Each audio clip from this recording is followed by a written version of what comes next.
Hello students, the purpose of this video is to help you with Finance in Excel Part 3 Lab. I'm aware that there may have been some challenges with this, so I just wanted to help you out a little bit.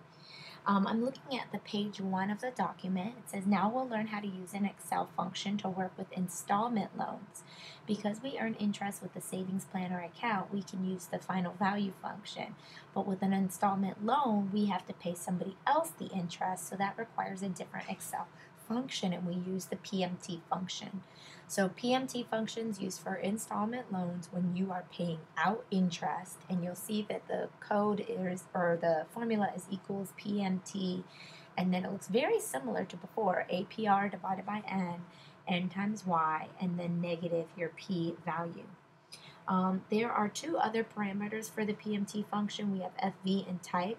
Because FV is the future value of the loan, we want it to be $0. So that's something to kind of think about. Like when you have a loan, you hope to eventually pay it off. So your final value is always 0. And so that just automatically will default to 0 since we're not typing anything in.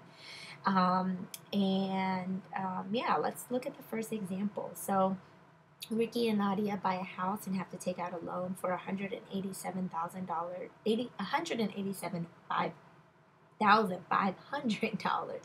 If they qualify for a 30-year fixed rate loan with an APR of 3.75%, what will be their monthly payment? So I can go into Excel and I can begin typing my APR value, my N value, my Y value, and my P value. And so I'm given that my APR is 3.75%. I am given that my N value is monthly payments, so that would be 12. I want to pay this off for 30 years, and then my principal value, the amount I took out for the loan, is $187,500. So again, the question is asking what is going to be their monthly payment. So I am searching for PMT. So equals PMT, parentheses, I'm going to do my rate divided by my compound value, comma, compound times my Y value, comma, negative my P value, close my parentheses. Remember, you can pause this video if you need to see what I've clicked on. Press enter, and I end up with $868.34. Now let's say Ricky and Nadia decide that they like to make payments of $1,000 a month on their loan. Starting with the first payment, how many years will it take for them to pay off of their loan?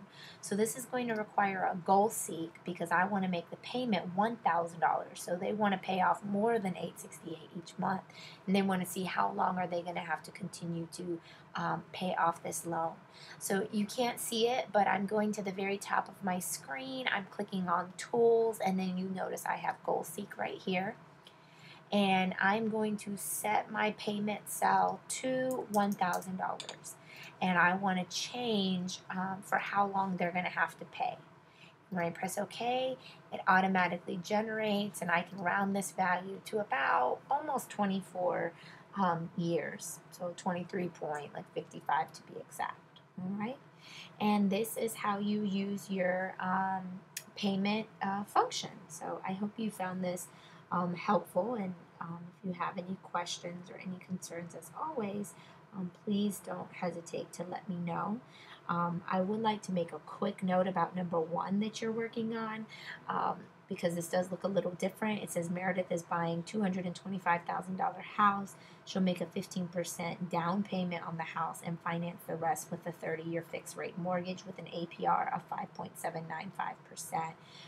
Compute the amount of her monthly payment. So if you want to know her down payment, so this is how to find your down payment, you're going to have to do one of those percentage formulas like what we learned earlier in this class. So 15% of $225,000 is X, and that's what I'm looking for. And so if you recall, we would do 15 divided by 100, and then we would say that that is equal to X over $225,000, and then we would solve for X. And so again, this is back when we talked about percents. So that should help you and give you an idea of how to get started. But again, as always, if you have questions or concerns, please don't hesitate to reach out, and I hope you found this video helpful.